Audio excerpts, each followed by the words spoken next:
Bobcats, this is Miss Lee, and today's video lesson is on dividing with mixed numbers. Please make sure that you have your notes and you're filling them out as we go along with working all of the examples. If you do not have your notes, then make sure that you're taking notes on notebook paper. Okay, let's get started. We're going to go right into it, dividing with mixed numbers. You'll recall when we were multiplying with mixed numbers, we talked about how everything has to be in fraction form, that even though we have a fraction with a mixed number, there's still that whole number. So we have to turn everything into improper fractions. All mixed fractions have to be turned into improper fractions. And we can do this by doing our Texas backwards.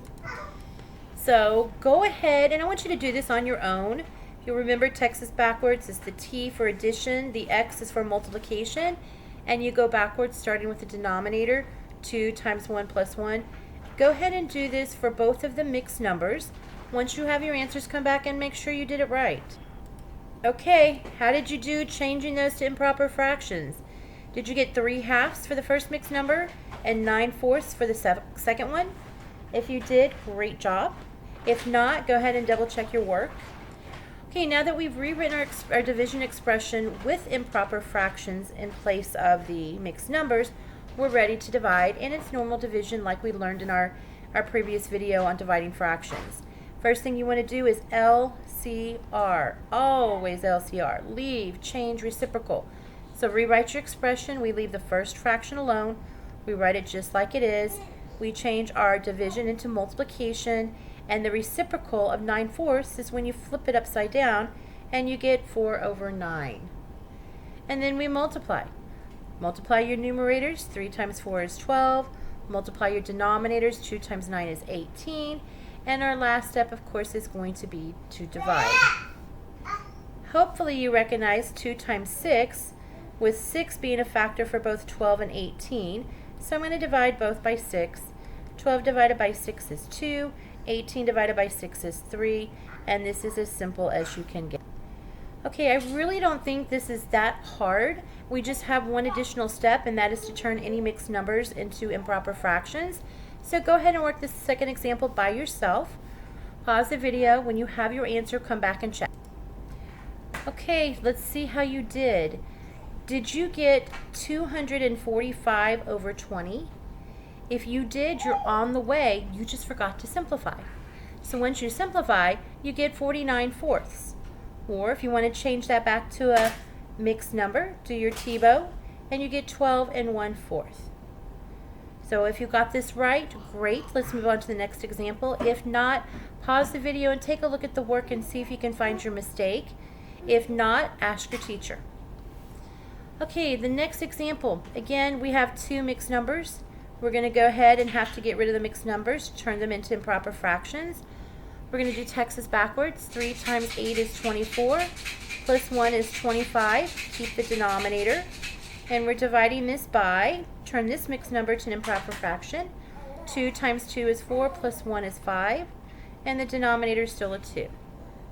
Now we're ready to do our LCR. Leave the first fraction alone. Remember that first fraction is that dividend. That's the amount that you're splitting up. You don't want to change that. But we do want to change our division into a multiplication symbol, and the reciprocal of 5/2 is going to be 2/5.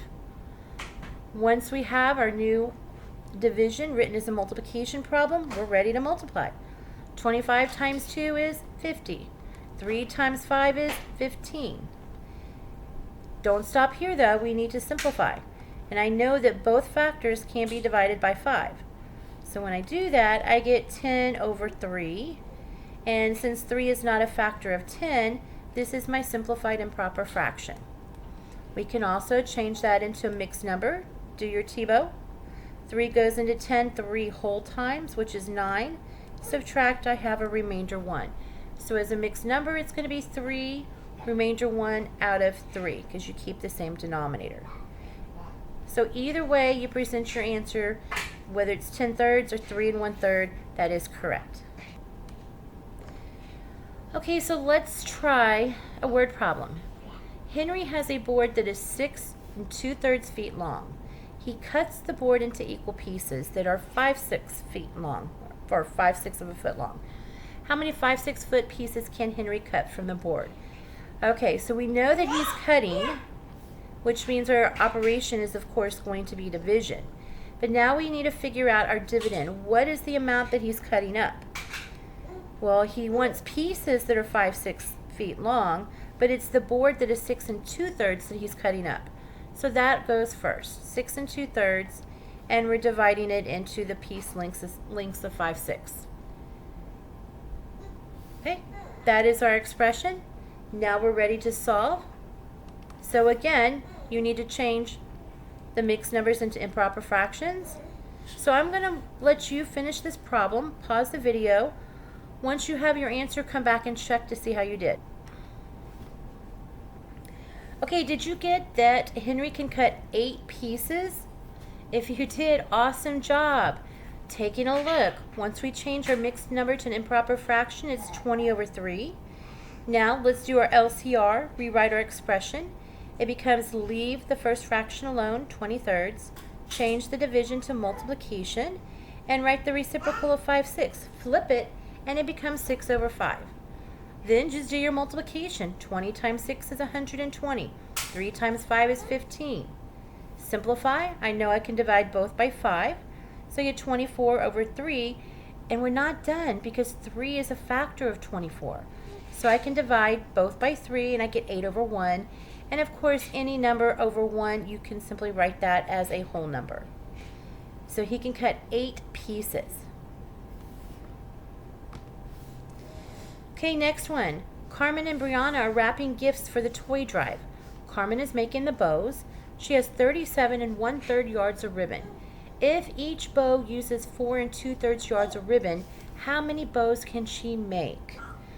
Okay, this is definitely a division problem. We're trying to find out how many of something, how many small parts she can get from a large part, how many bows she can get from the ribbon that she has. So what is the one that's being split up? It's the total ribbon, right? The yards of ribbon. So that would be the 37 1/3. That is your dividend.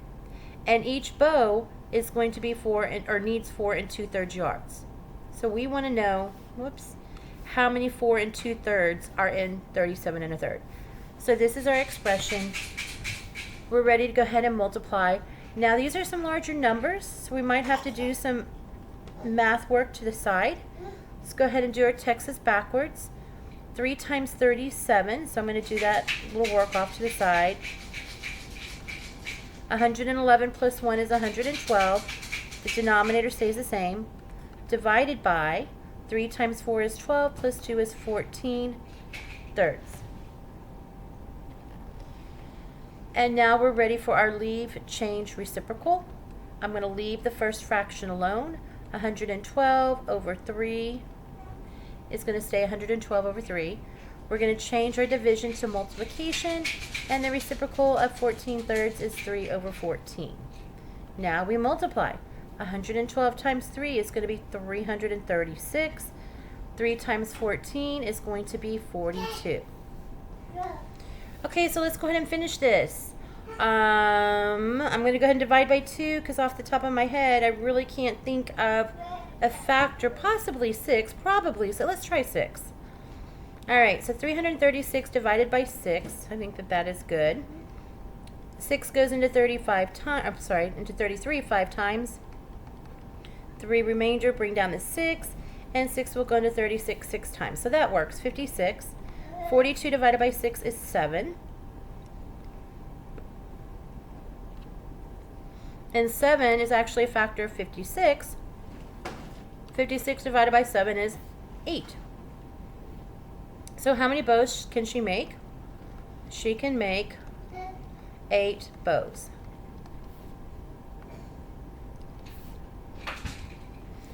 Alrighty.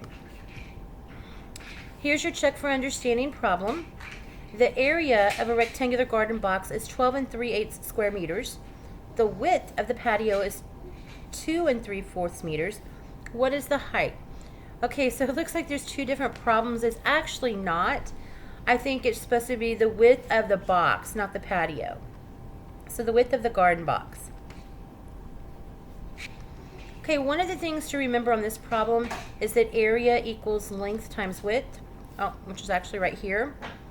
But we know the area this time. We want to know what is the height or the length. So all you have to do to find the length is take the area and divide it by the width. And then that will give you the length. So that's what you want to use when you're solving this problem, when you're writing your expression. What is the area? The 12 3/8. And then what is the width? The width is 2 3/4. So I helped you out here. This is your expression. Now it's up to you to go ahead and solve this. Once you've solved it, make sure you check your answer and go formative. If you get the green, then you can go on and continue working on your homework. If it's red, you need to take a look and see if you can find your mistake, or else go visit your teacher and ask for help. Have a great day.